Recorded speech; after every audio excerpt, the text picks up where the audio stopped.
Welcome to Magic Fairy Tales.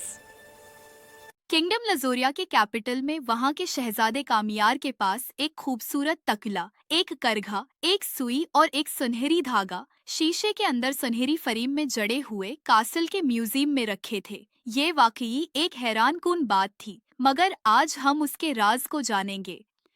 एक चांदनी रात की बात है, फेरी लैंड में जहाँ फेरीज उड़ रही थीं और खेल रही थीं। एक बूढ़ी औरत लकड़ियाँ चुन रही थी कि उसने देखा जंगल में जमीन पर एक जगह नूर सा फैल गया है। उस नूर में से एक खूबसूरत फेरी निकली और जमीन पर एक खूबसूरत टोकरी में एक छोटी सी प्यारी बच्ची रखकर आसमान की तरफ उड़ गई। बूढ़ी औरत ने लकड़ियों का गट्ठा कमर पर बांधा और उस बच्ची को सीने से लगाकर अपने झोपड़े की तरफ आ गई, जो सरसब्ज जंगल के बीचों बीच था। बूढ़ी औरत ने बच्ची को अपनी बेटी बनाकर पाला और संभालना शुरू कर दिया। वो पूरा दिन सूत काटती, फिर उस सूत को करघे में डालकर तकला चलाती और धागा बनता। उस धागे को बुन बुन कर कपड़ा बनाती और फिर उस कपड़े से सुई के जरिए खूबसूरत लिबास तैयार कर कर बाजार में बेचती। मेहनत ज्यादा थी, इसलिए कभी कभी एक लिबास तैयार करने में कई दिन लग जाते। वो औरत बच्ची को हर वक्त अपने साथ रखती। वक्त गुजरता गया और बच्ची 15 साल की हो गई। उसे काम करना सिखाया और अच्छी बातों की तरबियत दी। एक दिन बूढ़ी औरत बीमार पड़ गई। उसने लड़की को अपने पास बुलाया और कहा,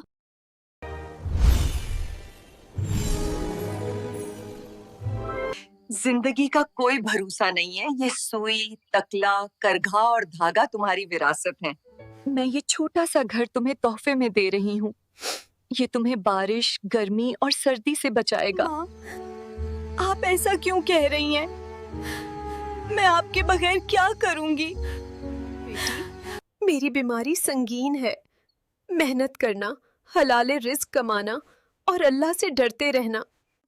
ये कहकर उसने आंखें बंद कर ली।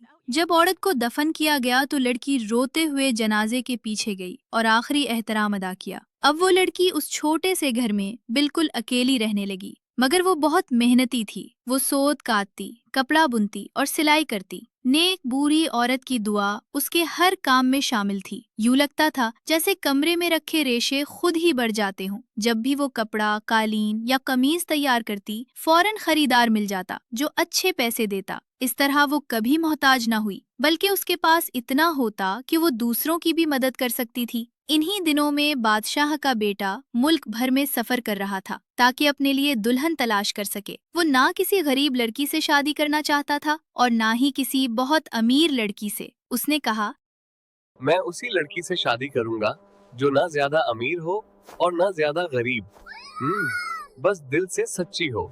लोगों ने पहले सबसे अमीर लड़की का नाम बताया, फिर कहा सबसे गरीब लड़की वो है जो गांव के बिल्कुल आखिर में एक छोटे से घर में रहती है।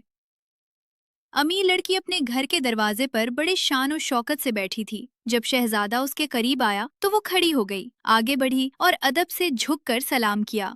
शहजादे ने उसे देखा, कुछ न कहा और आगे बढ़ गया। फिर वो गरीब लड़की के घर पहुंचा। वो दरवाजे पर खड़ी नहीं थी, बल्कि अपने छोटे से कमरे में बैठी हुई थी। शहजादे ने अपना घोड़ा रोका और खिड़की से अंदर देखा। तेज धूप खिड़की पर पड़ रही थी और लड़की चरखे पर बैठकर दिल लगाकर सोत काट रही थी। लड़की ने सर उठाया। जब उसने देखा कि शहजादा खिड़की से उसे देख रहा है तो वो शर्मा गई। उसकी आंखें झुक गईं और वो दोबारा सोत काटने लगी। ये नहीं मालूम कि उस वक्त धागा बिल्कुल बराबर था या नहीं, मगर वो खामोशी से अपना काम करती रही, यहाँ तक कि शहजादा वहाँ से चला गया। फिर वो खिड़की के पास गई, खिड़की खोली और कहा, वो जा चुका है,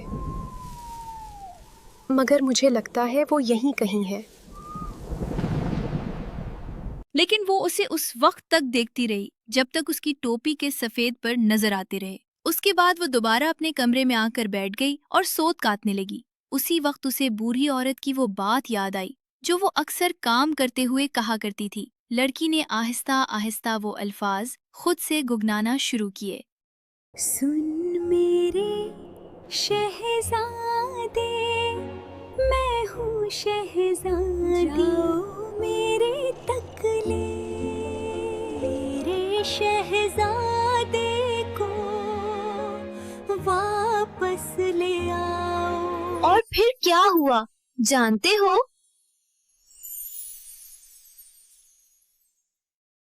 अचानक तकला उसके हाथ से उछलकर बाहर दरवाजे की तरफ दौड़ गया। लड़की हैरत से खड़ी हो गई और उसके पीछे देखा तो क्या देखती है कि तकला खुशी से नाचता हुआ खुले मैदान की तरफ जा रहा है और उसके पीछे एक चमकता हुआ सुनहरी धागा बनता जा रहा है। कुछ ही देर में तकला उसकी नजरों से ओझल हो गया। अब चूंकि उसके पास तकला नहीं रहा था, लड़की ने करघा उठाया, खड्डी पर बैठी और कपड़ा बुनने लगी। दूसरी तरफ तकला चलता ही जा रहा था और जैसे ही सुनहरी धागा खत्म हुआ वो सीधा शहजादे तक जा पहुंचा। शहजादा हैरान होकर बोला, ये कैसा तकला है और ये मेरे करीब क्यों आ रहा है?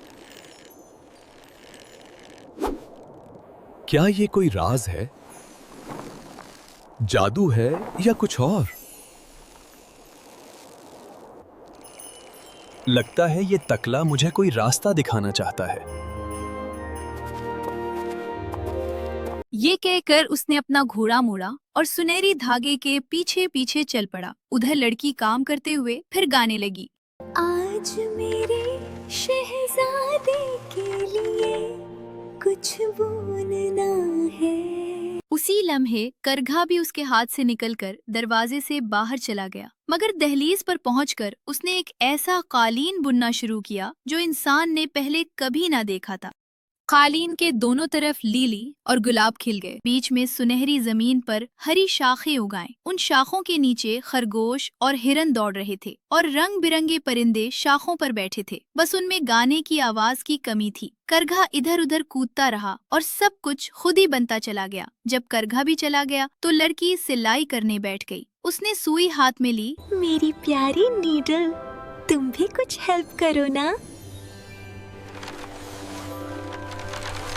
अचानक सोई उसकी उंगलियों से निकलकर बिजली की तरह पूरे कमरे में घूमने लगी। यूं लगता था जैसे कोई नजर न आने वाली परियां काम कर रही हों। पुल भर में मेजें और बेंच सब्ज कपड़े से ढक गए, कुर्सियां मखमल से सज गईं और खिड़कियों पर रेशमी पर्दे लटक गए। अभी सोई ने आखिरी टांका ही लगाया था कि लड़की ने खिड़की से शहजादे की टोपी के सफेद पर देख लिए, जिसे तकला सुनहरी धागे के जरिए वहां ले आया था। शहजादा घोड़े से उतरा, खूबसूरत कालीन पर चलता हुआ घर में दाखिल हुआ। जब वो कमरे में आया तो उसने देखा कि लड़की अपने सादा और गरीब कपड़ों में खड़ी है, मगर उन कपड़ों में भी वो ऐसे चमक रही थी जैसे पत्तों के दरमियान गुलाब। शहजादे